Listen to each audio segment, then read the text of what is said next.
So we are continuing on understanding air pressure.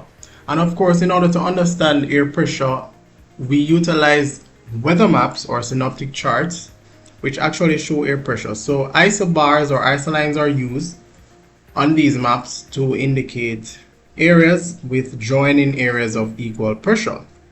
So of course, high pressure would be associated with what we call anticyclones, fair weather condition, and calm weather, while our low pressure would be associated with cyclones, storms, strong winds, or unstable weather. So let's see if you can fill in the blanks here. So if the isobars are close, then the wind is, so of course that's going to be a low pressure system, so the wind is going to be strong. While if they're far apart, then the wind is going to be light, right? And of course, winds blow from high pressure to a low pressure system. And another activity, if it is that we have two air masses meet, what is this called? Yes, it is definitely called a weather front, right? Good. So of course, here we have an example of a weather map or a synoptic chart that's showing us high and low pressure. So of course the H represents high pressure, and if you realize the isobars or the isolines are quite far apart in terms of the spacing. However, for our low pressure system, which is represented by L, the isobars are quite close together, or the isolines, right? And in this case, we see that the number or the millibars begin to fall. So once they begin to decrease in value, of course, you know they're going to be experiencing a low pressure system. And of course, if we look at this map here, it's showing us precipitation levels. And if you realize where we have the high pressure system, we don't see much precipitation because, of course, the weather condition associated with a high pressure system would be fair weather or calm weather.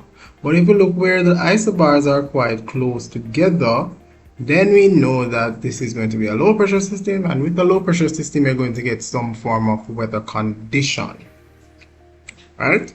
So this gives us a good understanding of understanding air pressure with our high pressure and low pressure using our synoptic chart.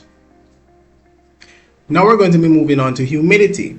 So humidity is the amount of water vapor in the air, and of course if there's a lot of vapor in the air, then this means that the humidity is going to be high.